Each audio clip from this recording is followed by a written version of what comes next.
મિત્રો, જે પિતાએ પોતાની આખી જુવાની ઘસી નાખીને દીકરાઓ માટે મોટું મકાન બનાવ્યું, ગઢપણમાં એ જ પિતાના જીવની કિંમત એ ઘરમાં 2000 રૂપિયા પણ ન હતી. વહુએ દરવાજો બંધ કરી દીધો અને દીકરાઓએ કહ્યું, મરે છે તો મરવા દો. પરંતુ તેઓ ભૂલી ગયા હતા કે તેઓ એક માસ્તર સાહેબના દીકરા હતા. પિતાએ ઘર તો છોડી દીધું, પરંતુ જતાં જતાં વસિયતમાં એક એવી ગુપ્ત શરત લખી દીધી, જેને બીજા જ દિવસે કરોડપતિ દીકરાઓને સડકના ભિખારી બનાવી દીધા. છેવટે શું હતી એ શરત અને કેવી રીતે એક સહીએ દીકરાઓની દુનિયા ઉજાળી દીધી? જુઓ, એક પિતાના બદલાની આ રૂવાડા ઊભી કરી દેનારી વાર્તા. લખનૌની એ રાત ખૂબ ડરામણી હતી. બહાર આકાશ સીછો પાડી રહ્યું હતું અને મુશળધાર વરસાદ રોકાવાનું નામ ન હતો લેતો. પરંતુ તે તોફાનથી વધુ ભયાનક તોફાન ગોમતીનગરના તે આલિશાન મકાનના એક નાના ભેજવાળા ઓરડામાં ચાલી રહ્યું હતું. ઓરડામાં ફક્ત એક 0 વોલ્ટનો બલ્બ બળી રહ્યો હતો, જેની મધ્યમાં રોશનીમાં માસ્તર રામનાથનો ચહેરો એકદમ નીલો દેખાઈ રહ્યો હતો. તેમનો દમનો અત્યાર સુધીનો સૌથી ભયાનક હુમલો પડ્યો હતો. તેમની છાતીમાંથી એવી ઘરઘરાટીઓનો અવાજ આવી રહ્યો હતો, જાણે કોઈ જૂનું મશીન છતાં પહેલાં છેલ્લો શોર મચાવી રહ્યું હોય. તેઓ પથારીની ચાદરને મુઠ્ઠીઓમાં દબાવી રાખ્યા હતા અને હવાના એક એક ઘૂંટ માટે માછલીની જેમ તડપી રહ્યા હતા. તેમની બાજુમાં બેઠેલી તેમની પત્ની સાવિત્રી દેવીના હાથ પગ ફૂલી ગયા હતા. 65 વર્ષની ઉંમરે તેમનું શરીર આમ પણ નબળું હતું અને હવે પતિની આ હાલત જોઈને તેમનો આત્મા કંપી ઉઠ્યો હતો. સાવિત્રીએ ગભરામણમાં સાઈડ ટેબલ પર રાખેલા પંપ ઉઠાવ્યો. તેમણે જલ્દીથી તે રામનાથના મોઢામાં લગાવ્યો અને દબાવ્યો. 1 વાર, 2 વાર, 3 વાર, પરંતુ પંપમાંથી દવાની હવા ન નીકળી. ફક્ત ખાલી હવાનો અવાજ આવ્યો. હે ભગવાન, આ પણ અત્યારે જ પૂરું થવાનું હતું. સાવિત્રીના મોઢામાંથી સીછ નીકળી ગઈ. રામનાથે પોતાની પથરાઈ ગયેલી આંખોથી સાવિત્રી તરફ જોયું અને કાંપતા હાથે તેમનો હાથ પકડી લીધો. તેમની પકડ ઢીલી પડતી જતી હતી. તેઓ કંઈ બોલી નહોતા શકતા. બસ તેમની આંખો કહી રહી હતી, રહેવા દો સાવિત્રી, કદાચ હવે જવાનો સમય આવી ગયો છે. પરંતુ સાવિત્રી હાર કેવી રીતે માની લેતી? તેમણે પતિના હાથને પોતાના ગાલ સાથે લગાવ્યો અને રૂંધાયેલા ગળે બોલી, તમે હિંમત ના હારતા. હું અત્યારે જ દવાની વ્યવસ્થા કરું છું. હું અત્યારે આવી. સાવિત્રી ખુલ્લે પગે જ ઓરડામાંથી બહાર ભાગી. આખું ઘર અંધારામાં ડૂબેલું હતું, પરંતુ સામેવાળા ઓરડાના નીચેથી રોશનીની એક લકીર દેખાઈ રહી હતી. તે તેમની મોટી વહુ નિધિનો ઓરડો હતો. અંદરથી ટીવી ચલાવવાનો અને દબાયેલા હાસ્યનો અવાજ આવી રહ્યો હતો. સાવિત્રીએ દરવાજા સુધી પહોંચી અને તેને જોર જોરથી ખખડાવવા લાગી. વહુ, ઓ વહુ, દરવાજો ખોલો, જલ્દી ખોલો દીકરી. અંદરથી અછવાનો અવાજ બંધ થઈ ગયો, પરંતુ દરવાજો ન ખુલ્યો. સાવિત્રીનું દિલ બેસતું જતું હતું. તેમણે ફરીથી પૂરી તાકાતથી દરવાજો ખખડાવ્યો. નિધિ બેટા, બહાર આવ, તારા બાબુજીના શ્વાસ ઉખડી રહ્યા છે. ત્યારે ઝટકાથી દરવાજો ખુલ્યો. સામે નિધિ ઊભી હતી. તેના ચહેરા પર મોંઘી ક્રીમ લાગેલી હતી અને હાથમાં મોબાઈલ હતો. તે પોતાના સાસુને એવી રીતે જોઈ રહી હતી, જાણે કોઈ ભિખારી તેના દરવાજે આવી ગયો હોય. શું છે બા? નિધિએ ગુસ્સાથી પોતાની ભ્રમરો ચડાવતા કહ્યું, રાતના 12 વાગી રહ્યા છે. માણસને દિવસભર કામ કર્યા પછી પણ તમે લોકો શાંતિથી સૂવા નથી દેતા. શું નાટક શરૂ થઈ ગયું હવે? સાવિત્રીએ પોતાના બંને હાથ જોડી લીધા. તેમની આંખોમાંથી વહેતા આંસુઓએ ગાલને ભીંજાવી દીધા હતા. તેઓ કગરતા બોલી, બહુ નાટક નથી. તારા બાબુજીને હુમલો પડ્યો છે. તેમનો પંપ ખાલી થઈ ગયો છે. તેઓ મરી જશે. બહુ તું એમ્બ્યુલન્સ બોલાવી દે. કે કોઈ ડૉક્ટરને ફોન કરી દે. હાથ જોડું છું તારી આગળ. નિધિએ એક પળ માટે પણ પોતાની સાસુની લાસારીને ન સમજી. તેણે દિવાલ ઘડિયાળ તરફ જોયું અને એક લાંબી ઉબાસી લીધી. બા, તમને ખબર છે રાતમાં ડૉક્ટરને ઘર બોલાવવાય ફી કેટલી છે? પૂરા 2000 રૂપિયા લે છે. તેઓ ફક્ત નાડી જોવાના. અને અત્યારે આલોક શહેરથી બહાર છે. મારી પાસે ઘર ખર્ચ માટે બચેલા પૈસા સિવાય કોઈ રોકડ નથી. સાવિત્રીને લાગ્યું જાણે કોઈએ તેમના હૃદયમાં ખંજર ઉતારી દીધું હોય.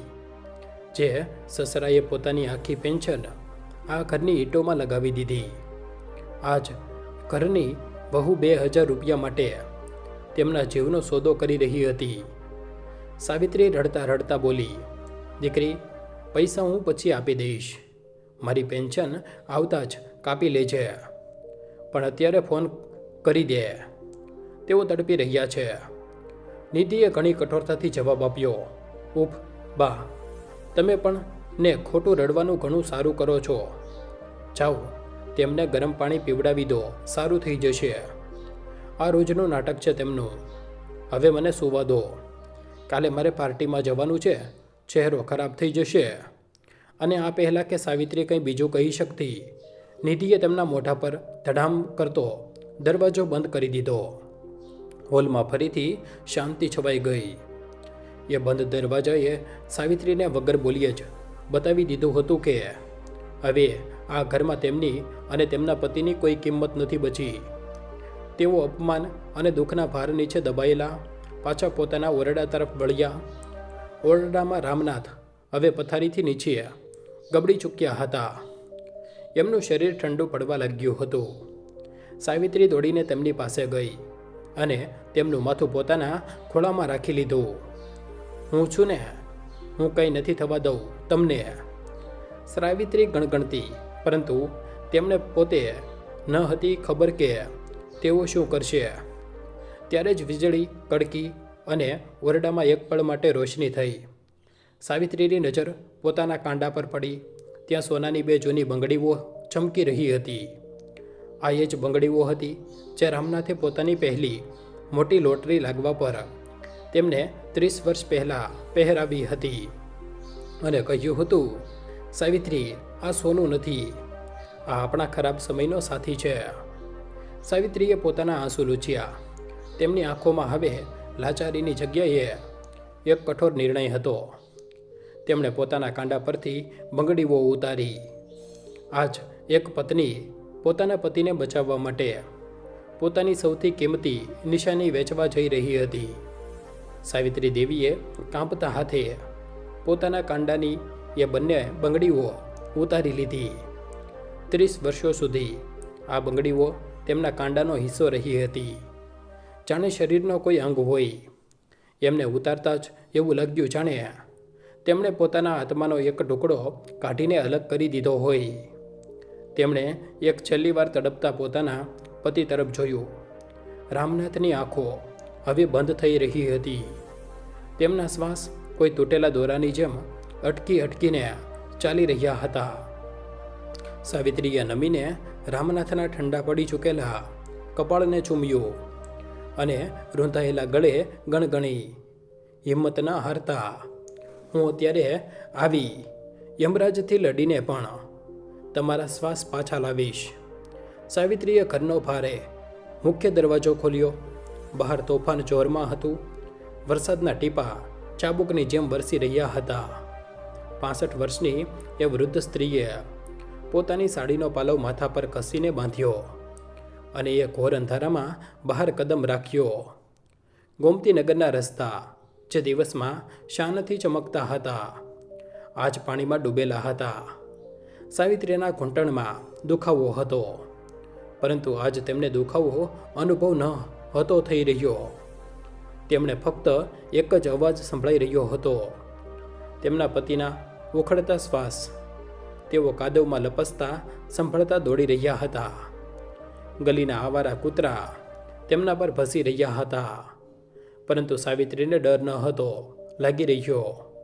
ડર તો પાછળ એ ઓરડામાં છૂટી ગયો હતો જ્યાં તેમનો પતિ મોત સામે લડી રહ્યો હતો. ભીંજાતા તેઓ કોલોનીના નાકે આવેલા ગુપ્તા મેડિકલ સ્ટોર પાસે પહોંચી. શટર પડેલું હતું, દુકાન બંધ હતી. સાવિત્રીનું દિલ ડૂબી ગયું. તેમણે પાગલોની જેમ લોખંડના શટરને ખખડાવવાનું શરૂ કરી દીધું. તેમના વૃદ્ધ હાથોમાંથી લોહી નીકળવાની શરૂઆત થઈ, પરંતુ તેમણે અટકવાનું નામ ન લીધું. ગુપ્તાજી, દુકાન ખોલો. કોઈ છે? ભગવાન, ભગવાન માટે દુકાન ખોલો. તેમનો અવાજ વાદળોના ગડગડાટમાં દબાઈ રહ્યો હતો.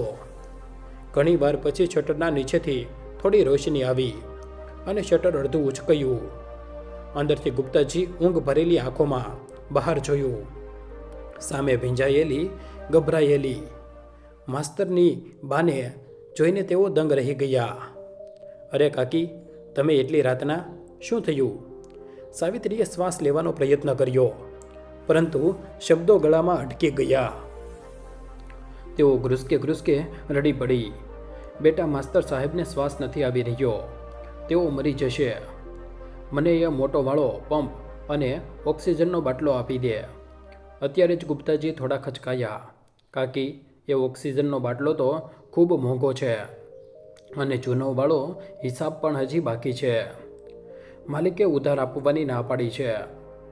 આ સાંભળતા જ સાવિત્રીની રહી સહી હિંમત પણ તૂટવા લાગી. દુનિયાને જ્ઞાન આપવાવાળા માસ્તર સાહેબની પત્ની આજ એક દુકાનદાર સામે ભીખ માગી રહી હતી. સમાજનો આ અસલી ચહેરો હતો. સન્માન ફક્ત ત્યાં સુધી છે જ્યાં સુધી ખિસ્સામાં પૈસા છે. સાવિત્રીએ પોતાની મુઠ્ઠી ખોલી. ભીની હથેળી પર એ સોનાની 2 બંગડીઓ ચમકી રહી હતી. તેમણે કાપતા હાથે એ બંગડીઓ દુકાન પર રાખી દીધી. આ રાખી લે બેટા. સાવિત્રીના અવાજમાં કાચના તૂટવા જેવું દર્દ હતું. આ 24 કેરેટની છે. તારા બાટલાની કિંમતથી ખૂબ વધારે છે. આને ગીરવે રાખી લે, વેચી દે. જે કરવું હોય કર. બસ મને મારા પતિના શ્વાસ આપી દે. ગુપ્તાજીએ બંગડીઓને અને પછી એ વૃદ્ધ માની આંખોને જોતા રહી ગયા. શરમથી તેમની પણ નજરો ઝૂકી ગઈ. તેમણે ચૂપચાપ બંગડીઓ ગલ્લામાં રાખી અને દવાઓ તથા નાનું ઓક્સિજન મશીન કાઢીને સાવિત્રીના હાથોમાં પકડાવી દીધું. સાવિત્રીએ એક પળ પણ બગાડી નહીં. તેઓ સામાન સાતી સરસો સાપી એ જ તોફાનમાં પાછા પોતાના ઘર તરફ દોડી. જ્યારે તેઓ ઓરડામાં પહોંચી તો રામનાથનું શરીર એકદમ શાંત પડેલું હતું. સાવિત્રીના મોઢામાંથી એક સીજ નીકળવા જ વાળી હતી કે તેમણે જોયું રામનાથની છાતીમાં ખૂબ હલકી હલચલ થઈ રહી હતી. તેઓ જીવતા હતા. સાવિત્રીએ ઝટપટ ઓક્સિજન માસ્ક તેમના મોઢા પર લગાવ્યું અને પંપ ચાલુ કર્યો. દવાની અસર થવામાં કેટલીક મિનિટો લાગી, જે સાવિત્રી માટે સદીઓ જેવી હતી. ધીરે ધીરે, ખૂબ ધીરે ધીરે રામનાથના શ્વાસ સ્થિર થવા લાગ્યા. તેમના ચહેરાની નિલાશ ઓછી થવા લાગી. સાવિત્રી ત્યાં જ જમીન પર પથારીના પાયા પાસે બેસીને પોતાના પતિનો હાથ પકડી રાતભર જાગતી રહી. તેમના ભીના કપડાં શરીર પર સુકાઈ ગયા. ઠંડીથી હાડકાં કંપી રહ્યા હતા, પરંતુ તેમણે ઊભ સુધા ન કરી. સવારની પહેલી કિરણ બારીથી અંદર આવી. તોફાન થંભી ચૂક્યું હતું, પરંતુ ઘરની અંદરની શાંતિ હજી પણ ઊંડી હતી. રામનાથે ધીરેથી પોતાની આંખો ખોલી. તેમની નજર સૌથી પહેલાં નીચે જમીન પર બેઠેલી પોતાની પત્ની પર પડી. સાવિત્રીની આંખો સૂજેલી હતી, વાળ વિખેરાયેલા હતા. રામનાથે નબળા હાથોથી સાવિત્રીના હાથને પંપાળ્યો. જેમ જ તેમનો હાથ સાવિત્રીના કાંડા પર ગયો, તેમને કંઈ ખાલી અનુભવ થયું. તેઓ ચોંકી ગયા. તેમણે સાવિત્રીનું કાંડું જોયું. ત્યાં ફક્ત બંગડીઓના નિશાન હતા. સોનાની બંગડીઓ ગાયબ હતી. રામનાથ બધું સમજી ગયા. તેમની વૃદ્ધ આંખોમાંથી આંસુ વહી નીકળ્યા અને તકિયા પર પડવા લાગ્યા. સાવિત્રી, મારા થોડા શ્વાસ માટે તે તારી બંગડીઓ વેચી દીધી. આ જીવન એટલું પણ કિંમતી ન હતું ગાંડી. સાવિત્રીએ પોતાના સૂના કાંડાને પોતાના પાલવથી ઢાંકી લીધું અને હસવાનો પ્રયત્ન કર્યો. જોકે તેમની આંખોમાં આંસુ હતા. શું વાત કરો છો તમે? સાવિત્રીએ તેમના કપાળ પર હાથ ફેરવ્યો. બંગડીઓ તો ફરી બની જશે કે નહીં, પણ બને તો શું ફરક પડે છે? મારા માટે સૌથી મોટું ઘરેણું તો તમે છો. જો તમને કંઈ થઈ જાત તો હું આ સોનાના ટુકડાઓનું શું કરતી? ત્યારે જ બહાર હોલમાંથી કુકરની સીટીનો અવાજ આવ્યો અને નિધિના જોર જોરથી હસવાનો અવાજ સંભળાયો. ઉપરવાળા ઓરડામાં દીકરો વહુ પોતાની દુનિયામાં મસ્ત હતા. તેમને ખબર પણ નહોતી કે નીચે રાતભર મોતનું તાંડવ થયું હતું. રામનાથે પોતાની પત્નીના આંસુઓને લૂછ્યા. તેમની આંખોમાં હવે બીમારીનો થાક નહીં, પરંતુ એક કઠોર નિર્ણયની ચમક હતી. સાવિત્રી, રામનાથે ભારે અવાજમાં કહ્યું, આજ તે તારું કાંડું સૂનું કરી દીધું, પરંતુ હવે વધારે નહીં. હવે ઘણું થઈ ગયું. તારો સામાન બાંધી લે. જે ઘરમાં તારા કાંડાની બંગડીઓથી વધારે કિંમત મારા મોતની હોય, એ ઘરમાં આપણે એક પળ પણ ન રહીએ. એ સવારે સૂરજ તો નીકળ્યો હતો, પરંતુ માસ્તર રામનાથ અને સાવિત્રી માટે આ એક એવી જિંદગીની શરૂઆત નહીં, પરંતુ ભ્રમ તૂટવાની સવાર હતી. અને આ સવાર તેમને એક એવા નિર્ણય તરફ લઈ જઈ રહી હતી, જે તેમના દીકરાઓની દુનિયા હલાવી નાખવાનું હતું. આગલી સવારે સૂરજ તો પોતાની પૂરી ચમક સાથે નીકળ્યો હતો, પરંતુ માસ્તર રામનાથના ઘરની અંદર એક અજીબ શોક છવાયેલો હતો. એ શોક કોઈના મોતનો નહીં, પરંતુ લોહીના સંબંધના મારવાનો હતો.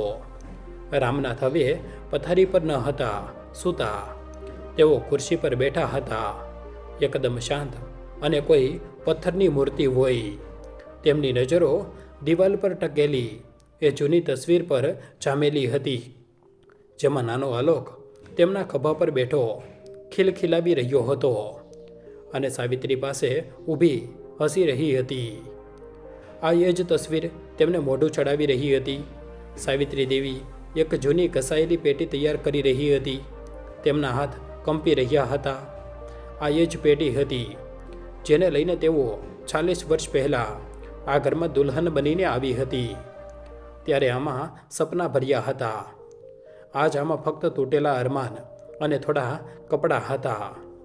ત્યારે સીડીઓથી ધડધડતો આલોક નીચે ઉતર્યો. તે ઓફિસ માટે તૈયાર હતો. ગળામાં ટાઈ બાંધતા બૂમ પાડી, બા, આજ નાસ્તો નહીં મળે શું? 9 વાગી ગયા છે અને આ ઘરમાં એટલી શાંતિ કેમ છે? આલોકની નજર ડ્રોઈંગ રૂમમાં રાખેલી પેટી અને ખુરશી પર બેઠેલા માતા પિતા પર પડી. તે થીજી ગયો. તેને રાતની ઘટનાનો સહેજ પણ ખ્યાલ ન હતો કે કદાચ એ જાણવા ન માંગતો. આ શું થઈ રહ્યું છે? ક્યાંય જઈ રહ્યા છો કે શું? આલોકે બેદરકારીથી પૂછ્યું, જાણે કોઈ મહેમાને પૂછ્યું છે. રામનાથે ધીરેથી પોતાની ગરદન ગુમાવી અને દીકરાને જોયો. એ દીકરાને જાણે ભણાવવા માટે તેમણે પોતાની જૂની સ્કૂટર સુદ્ધા ન હતી બદલી. હા બેટા, અમે જઈ રહ્યા છીએ હંમેશા માટે. ત્યારે જ રસોડામાંથી ચાનો કપ હાથમાં લઈને નિધિ બહાર આવી. આ સાંભળતા જ તેના ચહેરા પર એક કુટિલ હાસ્ય આવતા જ ન રોકાઈ શક્યું, પરંતુ તેણે બનાવટી હેરણી બતાવી. અરે, આ શું નવું નાટક છે બાબુજી? ક્યાં જશો આ ઉંમરે? અને લોકો શું કહેશે કે દીકરા વહુએ ઘરેથી કાઢી મૂક્યા? અમારે સમાજમાં મોઢું પણ બતાવવાનું હોય છે. નિધિએ પોતાની ચિંતા નહીં, પરંતુ પોતાની આબરૂની ચિંતા જતાવવી. સાવિત્રી જે અત્યાર સુધી ચૂપ હતી, અચાનક ફાટી પડી. તેમનો ધીરજનો બંધ તૂટી ગયો. તેઓ આગળ વધી અને પોતાનું સોનું કાંડું આલોકની સામે કરી દીધું. સમાજ, આબરૂ. સાવિત્રીનો અવાજ કંપી રહ્યો હતો, પરંતુ તેમાં આગ હતી. કાલે રાત જ્યારે તારા પિતા શ્વાસ માટે તડપી રહ્યા હતા, ત્યારે ક્યાં હતી તારી આબરૂ? જ્યારે મેં તારી પત્નીનો દરવાજો ખખડાવ્યો અને તેણે મારા મોઢા પર દરવાજો મારી દીધો, ત્યારે ક્યાં હતો તારો સમાજ? આલોક અને નિધિ સ્તબ્ધ રહી ગયા. આલોકે પોતાની માનું ખાલી કાંડું જોયું. ત્યાં હંમેશા ખખડવાવાળી બંગડીઓ ગાયબ હતી. બા, આ બંગડીઓ ક્યાં છે? આલોક હલકાયો. સાવિત્રીએ એક કડવું હાસ્ય હસ્યું. એ બંગડીઓએ તો કાલે રાત વેચાઈ ગઈ બેટા, તારા પિતાના શ્વાસ ખરીદવા માટે. કારણ કે તારા ઘરમાં તો પિતાના જીવનની કિંમત 2000 રૂપિયા પણ ન હતી. પૂરા ઓરડામાં શાંતિ છવાઈ ગઈ. એ શાંતિ જે શોરથી વધારે ચૂભે છે. આલોકની નજરો ઝૂકી ગઈ, પરંતુ અફસોસથી નહીં, પરંતુ પકડાઈ જવાની શર્મિંદગીથી. નિધિએ વાત સાંભળવાનો પ્રયત્ન કર્યો. તો આમાં એટલો બબાલ કરવાની શું જરૂર છે? બતાવી દેતા તો અમે વ્યવસ્થા કરી દેતા. હવે આવી રીતે ઘર છોડીને જવું, આ તો ઇમોશનલ બ્લેકમેલ છે. રામનાથ પોતાની લાકડીના સહારે મુશ્કેલીથી ઊભા થયા. તેમનું શરીર નબળું હતું, પરંતુ તેમનું આત્મસન્માન આજ હિમાલયથી પણ ઊંચું હતું. તેઓ ચાલીને આલોક પાસે આવ્યા. આલોક રામનાથે દીકરાના ખભા પર હાથ રાખવા ચાહ્યું, પછી હાથ ખેંચી લીધો. તેમને લાગ્યું કે હવે તેના પર કોઈ હક નથી રહ્યો. બેટા, જે ઘરના પાયામાં વડીલોના આંસુ મળી જાય એ ઘર નથી રહેતું, ખંડેર થઈ જાય છે. અમે વિચાર્યું હતું કે આ મકાન અમારા ગડપણનો સહારો બનશે, પરંતુ અમે ભૂલી ગયા હતા કે ઈંટ પથ્થર ક્યારેક સહારો નથી બનતા, ઓલાદ બને છે. અને અમારી ઓલાદ તો તેમનું ગળું રૂંધાઈ ગયું. તેઓ પોતાની વાત પૂરી ન કરી શક્યા. સાવિત્રીએ પેટી ઉઠાવી. તે ભારે હતી, પરંતુ એ ભારથી હલકી હતી, જે તેમના દિલ પર રાખેલો હતો. બંને વડીલો મુખ્ય દરવાજા તરફ વધ્યા. હર એક કદમ સાથે એક યાદ પાછળ છૂટી રહી હતી. એ ખૂણો જ્યાં આલોકે પોતાની પહેલીવાર ચાલવાનું શીખ્યું હતું. એ આંગણું જ્યાં સાવિત્રીએ સમીરની છઠ્ઠી મનાવી હતી. એ દિવાલો જેના પર રામનાથે પોતે કલર કર્યો હતો, જેથી પૈસા બચી શકે. આ જે દિવાલો સીચો પાડીને તેમને રોકી રહી હતી, પરંતુ ત્યાં રહેવાવાળા માણસ મૌન હતા. દરવાજાની ચોખટ પર પહોંચીને સાવિત્રી એક પળ માટે રોકાઈ. એક સ્ત્રી માટે પોતાનું ઘર છોડવું પોતાની અર્થી ઉઠવા જેવું હોય છે. તેમની મૂડીને એક છેલ્લી વાર પોતાના ઘરને જોયું, પોતાના મંદિરને, પોતાની રસોઈને. તેમની આંખોમાંથી આંસુની ધાર વહી નીકળી. ચલો સાવિત્રી, રામનાથે તેમનો હાથ પકડી લીધો. હવે પાછળ ન જો. જે પાછળ છૂટી ગયું તે હવે આપણું નથી રહ્યું.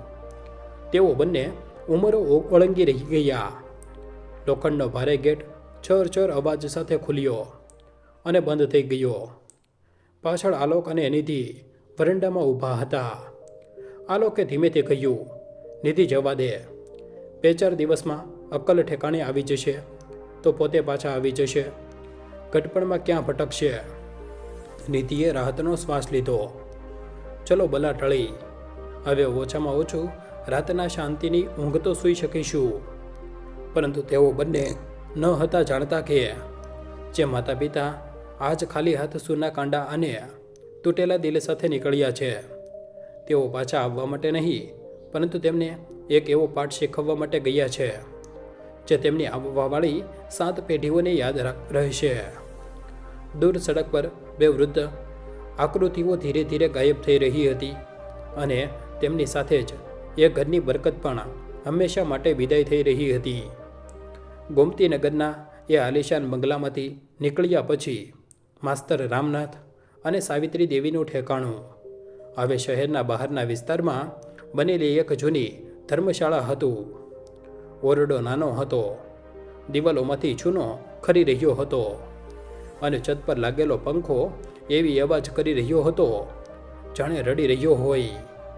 સાવિત્રી દેવીએ એક ખૂણામાં પોતાની એ જૂની પેટી રાખી અને ત્યાં જ જમીન પર બેસી ગઈ. આ સ્ત્રી જેણે 40 વર્ષ સુધી પોતાના ઘરને કાચની જેમ ચમકાવીને રાખ્યું હતું, આજ એક ગંદા ફર્શ પર બેસવા માટે મજબૂર હતી. રામનાથજી બારીની પાસે ઊભા રહીને બહાર જોઈ રહ્યા હતા. તેમના ખિસ્સામાં નિવૃત્તિના થોડા ઘણા ગાંઠિયા રૂપિયા બચ્યા હતા. સાવિત્રીએ પાલવથી પોતાનો પરસેવો લૂછ્યો અને કંપતી અવાજે પૂછ્યું, જે હવે આગળ શું થશે? શું આપણે અહીં રહીશું? અહીં તો શ્વાસ લેવું પણ મુશ્કેલ છે. રામનાથે મૂડીને પોતાની પત્નીને જોયું તેમની આંખોમાં હજી પણ એ જ મક્કમતા હતી.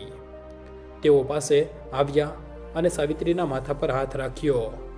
સાવિત્રી, આ ધર્મશાળા એ આલિશાન જેલથી લાખ ગણી સારી છે. જ્યાં અમે કાલ સુધી કેદ હતા ત્યાં અમારો દમ ઘૂંટાતો હતો. અહીં ઓછામાં ઓછું આપણે આપણી મરજીના માલિક છીએ.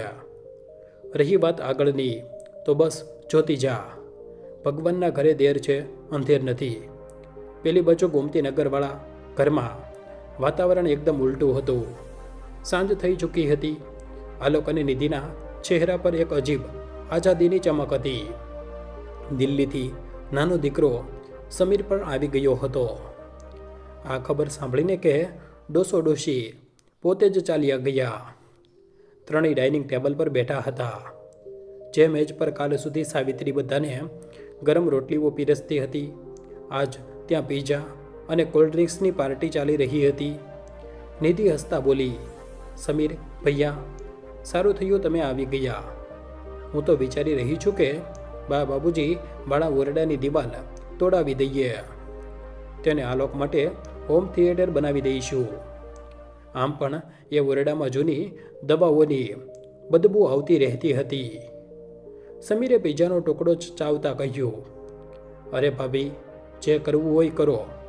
બસ એ ખૂણાવાળી કબાટ મને આપી દેજે. એમાં કદાચ બાબુજીએ કોઈ જૂની મૂડીના કાગળ રાખ્યા હશે. ડોસો ખૂબ ચાલાક હતો. ક્યાંક પૈસા છુપાવીને ન રાખ્યા હોય. આલોકે ઠંડા પાણીનો ઘૂંટડો ભર્યો પણ આરામથી ખુરશી પર પાછળ ઝૂક્યો. યાર, સાસુમાં શાંતિ મળી ગઈ. રોજ રોજની કચકચ, ખસવાની અવાજો, દવા લાવી દો, ડૉક્ટર બોલાવી દો, કાન પાકી ગયા હતા મારા. હવે અમે આપણી જિંદગી આપણા હિસાબથી જીવીશું. ત્રણેય જોરથી હસી પડ્યા. તેમની હસી એ ખાલી ઘરમાં ગૂંજી રહી હતી. જેને બનાવવાવાળા આજ બેઘર હતા. તેમને લાગી રહ્યું હતું કે તેઓ જીતી ગયા છે. તેમને લાગી રહ્યું હતું કે તેમને એક ભાર ઉતરી ફેંક્યો છે. પરંતુ એમને ન હતી ખબર કે આ તેમની છેલ્લી હસી હતી. ત્યારે જ ટીંગ ટોંગ દરવાજાની ઘંટડી વાગી. હસીનો શોર થંભ્યો. નિધિએ ઘડિયાળ જોઈ. રાતના 8 વાગી રહ્યા હતા. આ સમયે કોણ આવ્યું હશે? કદાચ કોઈ ડિલિવરીવાળો હશે, તે બબડી. આલોક દરવાજો ખોલવા ગયો. સામે પોલીસના કપડામાં 2 હવાલદાર અને એક કાળા કોટમાં વકીલ ઊભો હતો. વકીલના હાથમાં એક જોડી ફાઇલ હતી. આલોકનું દિલ એક પળ માટે ધક થઈને રહી ગયું. જી તમે કોણ? વકીલે પોતાના ચશ્માને નાક પર ઠીક કર્યા અને એક સરકારી કવર આલોક તરફ વધાર્યું. શું તમે શ્રી આલોક કુમાર, સુપુત્ર શ્રી રામનાથજી છે? જી હા, આલોકે ગભરાતા જવાબ આપ્યો. પાછળથી સમીર અને નિધિ પણ દરવાજે આવી ગયા. પોલીસને જોઈને તેમના ચહેરાનો રંગ ઉડી ગયો. વકીલે ગંભીર અવાજમાં કહ્યું, મિસ્ટર આલોક, આ ઘર ખાલી કરવાનો ઓર્ડર છે. તમને અને તમારા પરિવારને આ ઘર ખાલી કરવા માટે 24 કલાકનો સમય આપવામાં આવે છે. આલોકના પગ નીચેથી જમીન ખસી ગઈ. તેને લાગ્યું જાણે તેણે ખોટું સાંભળી લીધું હોય. શું બકવાસ કરી રહ્યા છો તમે? ઘર ખાલી કરું? આ મારું ઘર છે. બાબુજીએ આ ઘર મારા નામે કર્યું હતું, લખીને આપ્યું છે. મારી પાસે વકીલે એક હાસ્ય સાથે ફાઇલ ખોલી. મિસ્ટર આલોક, લખીને આપ્યું હતું, હવે નથી. માસ્તર રામનાથજીએ માતા પિતાના કાનૂન 2007ની કલમ 23 મુજબ પોતાનું લખાણ રદ કરાવી દીધું છે. નિધિ સીચી પડી. આ ખોટું છે. આપેલી વસ્તુ પાછી નથી લઈ શકાતી. વકીલે કડક અવાજમાં કહ્યું. જવાબ આપ્યો, કાનૂન વાંચો મેડમ. જો સંપત્તિ ભેટમાં આપતા સમયે આ શરત હોય કે બાળકો માતા પિતાની દેખભાળ કરશે અને બાળકો એવું નથી કરતા તો તે ભેટ છેતરપિંડી માનવામાં આવે છે અને સંપત્તિ પાછી લઈ શકાય છે. અને માસ્તર સાહેબે આ સાબિત કરી દીધું છે કે તમે તેમને દવા અને ભોજન સુધા માટે તરસાવ્યા છે. સમીર વચમાં કૂદી પડ્યો. પણ અમે કોર્ટ જઈશું. અમે આ કાગળને નથી માનતા. વકીલે એક બીજો કાગળ તેમની તરફ વધાર્યો. જરૂર, જાઓ કોર્ટ. પરંતુ હાલ આ ઘર હવે માસ્તર રામનાથ ટ્રસ્ટીની સંપત્તિ છે. તેમણે આજ બપોરે જ પોતાની સારી જાયદાદ, આ ઘર અને પોતાની જમા પૂંજી એક સંસ્થાને દાન કરી દીધી છે, જે અનાથ બાળકો માટે કામ કરે છે. હવે તમે લોકો એક અનાથાલયની જમીન પર ગેરકાયદેસર કબજો કરીને બેઠા છો. આલોકના હાથમાંથી ગ્લાસ તૂટીને જમીન પર પડી ગયો. કાચના ટુકડા એવી રીતે જ વિખેરાઈ ગયા જેમ તેનું અભિમાન વિખેરાઈ ગયું હોય. પોલીસ વાળાએ દંડો જમીન પર પછાડતા કહ્યું, સાહેબનો ઓર્ડર છે. કાલે સવારે 10 વાગ્યા સુધી ઘર ખાલી મળી જવું જોઈએ, નહીતર સામાન સડક પર ફેંકાવી દેવામાં આવશે. સહી કરો અહીંથી. ત્રણેય આલોક, સમીર અને નિધિ પથ્થરની મૂર્તિની જેમ ઊભા હતા. તેમના ગળામાંથી અવાજ ન હતી નીકળી રહી. જે હોમ થિયેટરના સપના છે તેઓ જોઈ રહ્યા હતા. હવે ત્યાંની છત પણ તેમના માથે પરથી ચીનવાઈ ગઈ હતી. ધર્મશાળાના એ નાના ઓરડામાં માસ્તર રામનાથે સાવિત્રીને કહ્યું, સૂઈ જા સાવિત્રી, આજ ખૂબ શાંતિની ઊંઘ આવશે. આજ મેં તેમને એ પાઠ ભણાવ્યો છે જે કોઈ સ્કૂલની ચોપડીમાં નથી લખેલો હોતો. સાવિત્રીની આંખોમાં આંસુ હતા, પરંતુ આ વખતે એ દુઃખના નહીં, ન્યાયના આંસુ હતા. આગલા દિવસની સવાર આલોક, નિધિ અને સમીર માટે કોઈ કાળ રાત્રિથી ઓછી ન હતી. બરાબર સવારે 10 વાગ્યે પોલીસે ઘરને સીલ કરી દીધું. ગોમતીનગરનું એ મકાન જેના પર તેઓ કાલ સુધી રાજ કરી રહ્યા હતા, આજ તેમને ધક્કા મારીને બહાર કાઢી રહ્યું હતું. પાડોશી લોકો કાલ સુધી તેમની શાન શોખ જોઈને બળતા હતા, આજ તમાશો જોઈને ઊભા હતા. હાથમાં થોડી બેગ અને ચહેરા પર અપમાનની કાલીમાં લગાવી ત્રણેય સડક પર આવી ગયા. તેમની પાસે હવે ના ઘર હતું, ના આબરૂ અને ના જ એ માતા પિતા જે તેમની ઢાલ હતા. ડર અને લાલચ તેમને એ જ ધર્મશાળા સુધી પહોંચાડી દીધા, જ્યાં માસ્તર રામનાથ અને સાવિત્રી રોકાયેલા હતા. ધર્મશાળાના આંગણામાં માસ્તર સાહેબ થોડા અનાથ બાળકોને ભણાવી રહ્યા હતા અને સાવિત્રી દેવી એ બાળકોના માથામાં તેલ લગાવી રહી હતી. તેમના ચહેરા પર એક એવી શાંતિ હતી જે કરોડોના બંગલામાં પણ નસીબ ન હતી થઈ. ત્યારે જ આલોક અને સમીર દોડતા આવ્યા અને માસ્તર સાહેબના પગમાં પડી ગયા. બાબુજી, માફ કરી દો બાબુજી, અમારાથી ખૂબ મોટી ભૂલ થઈ ગઈ બાબુજી, અમને સડક પર ન લાવો. લોકો થૂકી રહ્યા છે અમારા પર. અમારી નોકરી, અમારી આબરૂ બધું બા તમે જ છો માં. તમે કેવી રીતે જોઈ શકો છો કે અમે ક્યારેય ફરિયાદનો મોકો નહીં આપીએ? અને સાવિત્રીનું દિલ પીગળી ગયું. આખરે માં હતી. બાળકોને રડતા જોઈ તેમની મમતા તડપી ઉઠી.